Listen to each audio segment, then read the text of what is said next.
রাজনৈতিক দলগুলোর সাথে তখন আপনাদের অন্তর্বর্তী সরকারের যে সম্পর্কটা ছিল, এখনো কি সেটা আছে নাকি এখন সেই অবস্থান নেই?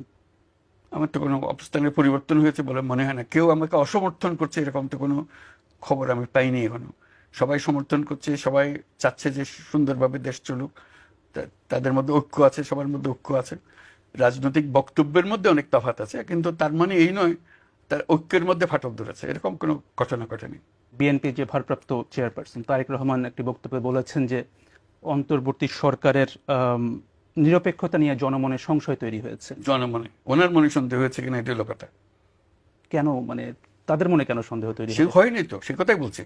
আমরা যখন বসি কেউ তো বলে না যে আপনার সন্দেহ হচ্ছে, সে বলছে আমরা আপনাদের সঙ্গে আছি। মানে আপনাদের সামনে ভিন্ন কথা বলছে কিন্তু বক্তব্যে ভিন্ন, মানে ভিন্ন কথা বলছে, তাই কি ভিন্ন হচ্ছে? বলছে কিনা সেটা আপনারা বুঝেন, কিন্তু আমাদের সঙ্গে যে সমস্ত আমাদের সম্পর্কের কোনো কোনো ঘাটতি হয় নাই। ছাত্রদের প্রসঙ্গে, ছাত্ররা একটা রাজনৈতিক দল এরই মধ্যে করে ফেলেছে।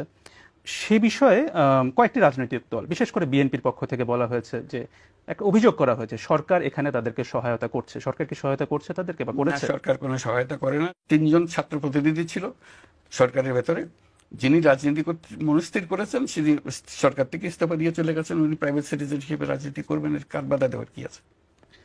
সেনাবাহিনী থেকে কি আপনি সহযোগিতা পাচ্ছেন? সর্বোত্তমভাবে, কোনো একদম রকম। প্রথম থেকে যা ছিল এখনো তাই? অ্যাবসলিউটলি। আপনি নিশ্চয়ই জানেন যে সম্প্রতি সেনাপ্রধান একটি বক্তব্য দিয়েছেন যেখানে তিনি বলেছেন যে অনেক বিষয়ে তিনি এবং আপনি একমত।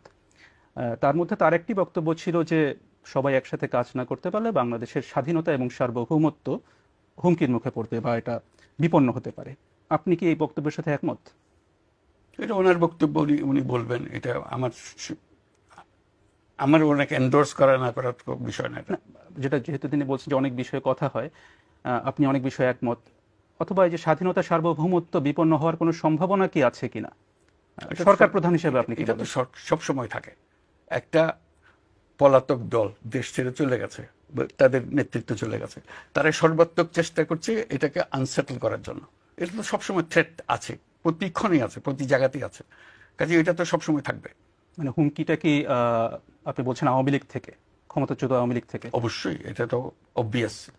তারা মাঝে মাঝে ঘোষণা করছে, বক্তৃতা দিচ্ছে, অ্যাড্রেস করছে, আমরা সবাই শুনছি, মানুষ উত্তেজিত হচ্ছে। আপনি এখন যেটা বললেন যে তাদের দিক থেকে নানা রকম কর্মকাণ্ড আছে, হুমকিটা কোথায় ওই এই যে মুহূর্তে? এই যে অ্যাড্রেস করছে, জাগো, কাজে নামো, ইত্যাদি ইত্যাদি অনেক আহ্বান জানাচ্ছে না, কর্মসূচি দিচ্ছে, হরতাল করো, অমুক করো। এটা মানুষ কিভাবে নেবে এটাকে বলেন? এটা কিভাবে মিষ্টি মুখে চলে যাবে সব? অন্তর্বর্তী সরকারের একটি বড় লক্ষ্য হিসেবে আপনি